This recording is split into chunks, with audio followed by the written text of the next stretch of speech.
Hello and welcome to the second of our videos on getting started with Appium. If you haven't seen the first video, I would urge you to do so. The object of the exercise is that we're going to take you through all the steps necessary to actually get up and running and get testing with a virtual or a real device.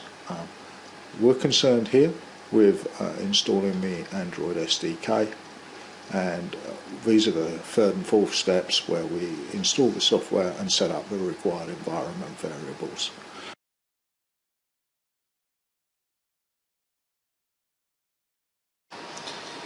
So we're going to start this process by popping over to the Android SDK site and downloading the bundled Windows packet to get everything we want, get the debug tool and device manager, etc, etc. So we're going to download that and save it. I always save the files, and it's pretty boring, takes a while. There it is, we've got it, so we're going to install that program for you. Through these next steps I'm simply going to show you the buttons that we hit in the next stage. The downloads and installation bits take a while and we're going to skip through those. So we're starting the installation process now. Like I said, it takes a bit of a time, but Windows just coming up now. Oh, there we are, and we're going to next our way through this. We're going to get to a point where we get to choose. Here we are, we'll choose to install it. You can just accept the default locations if you want. Personally, I always put tools like this in a tools directory, but you don't have to do this at all. You can just put it under program files, but I just find it easier. It makes the path lengths a little shorter and it makes it easier for me to find my development tools. Okay, so we're going to next all the way through here on in, and off it goes. Like I said, we've skipped through quite a lot of the download and just showing the major windows. We're going to finish now. Android Studio is going to start up for us. Takes a bit of a while. Yeah, this is a running theme. It's slightly quicker on Linux and Mac boxes, but it does seem to take a little while on Windows. So we're going to download a few additional components. We've done that. It gives you a report, and you get to finish that and you'll start up the SDK. There you are. We've got the Android Studio, all the components reporting that they're there, so it looks like we've installed everything okay. If we look at the directory structure that we've created, we've got the SDK and the Studio closely related in my tools directory. You might have it in program files, as I already mentioned. So the next step is that we need to set up the Windows environment variable Android Home, and then we need to alter the path so that every program that needs to can find it. We've done this before in an earlier section with Java, so we're just going to step through the same methods. We're going to copy the directory structure from the profile, and then we're going to save that. And you can see what's installed here. Anyway, we're going to move forward. We're going to start up the system, and we're going to go to our system settings and our advanced system settings and look at environment variables, and we're going to create a system-wide variable. We're going to create a new one, and it's going to be called, you guessed it, Android Home.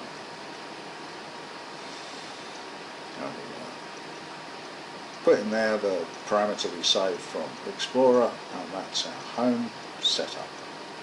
So every DOS window or every program that runs from now on in, once we've saved that, will be able to use that variable and find it should it require. We're now going to alter the path so that we can append this at the end of the path.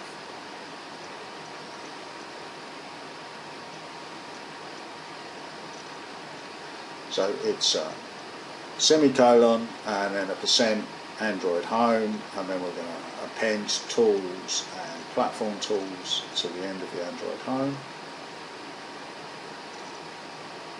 If I could learn to type properly, it would help.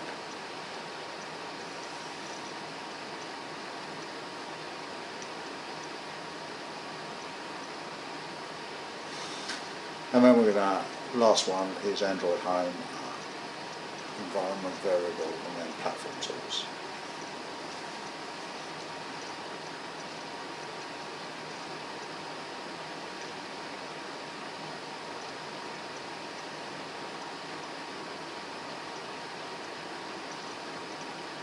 Okay, that's done. So we're just going to conduct a few minor experiments just to check that our installation has gone correctly. We're going to check that the studio's there, we're going to check that ADB command is recognised, it is. And we're going to create a new project and a new device, and that should just complete the exercise of proving that the installation occurred correctly. So here we go. We're just going to start a new project.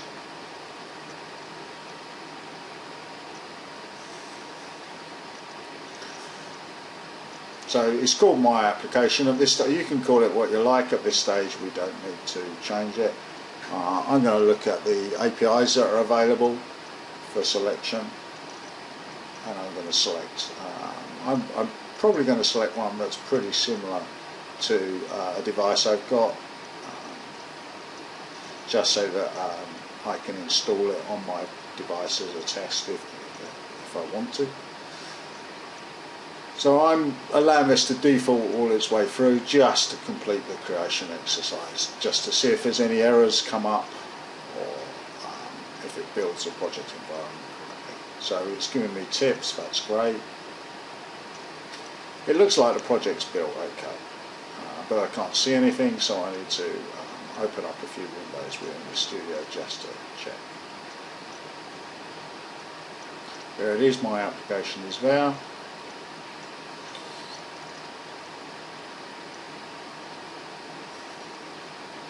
Still loading. Okay. Look at, we've got the SDK manager there. We've also got the device manager. Those little icons up on the toolbar.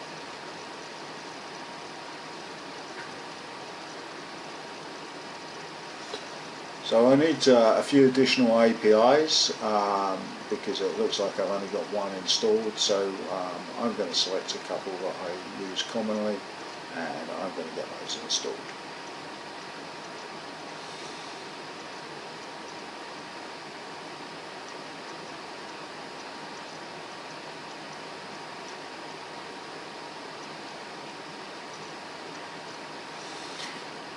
So it downloads and installs the required components and adds those to the selectable list.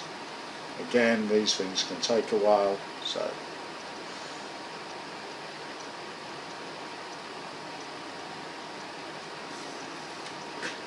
I'm not really predicting what you would choose here. I'm just keying through a few options just to show you that the tool is in fact working.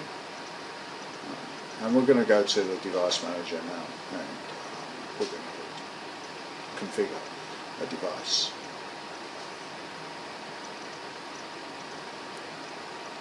So here we are, we're going to create a new device, and to be honest, I'm not going to explain what all these sections are about.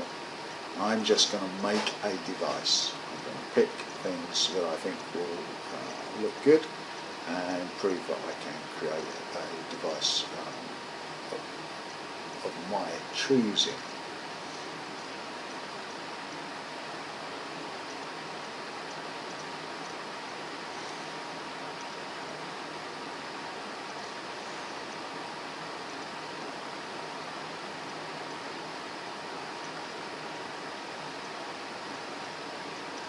Yeah, that will do. So we're going to let that create itself. It will take a while before it appears.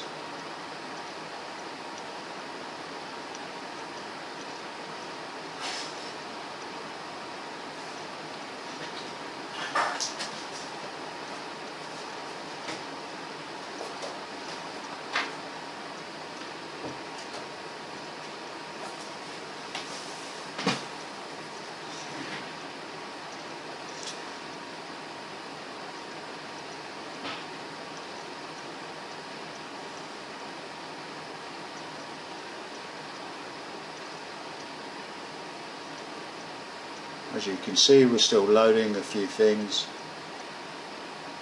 Well, we can press next now. And there it is. The device is available.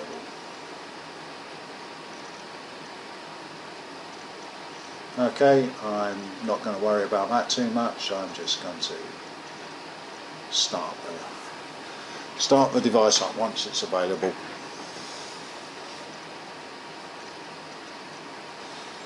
So my device has been created and is available. I'm going to start it up now. Just by clicking on the start icon. And that's, again, is going to take a little while to create itself, but it will appear. Well, that's actually started faster than I expected, but it's got to initialize itself. And while we're doing that, we're going to start up the DOS window and just check if the ADB can see it. There it is. ADB has recognised that the emulated device is available. So ADB is working, the device is working, the device manager is working, SDK is working. So that's pretty much everything that we need to see now.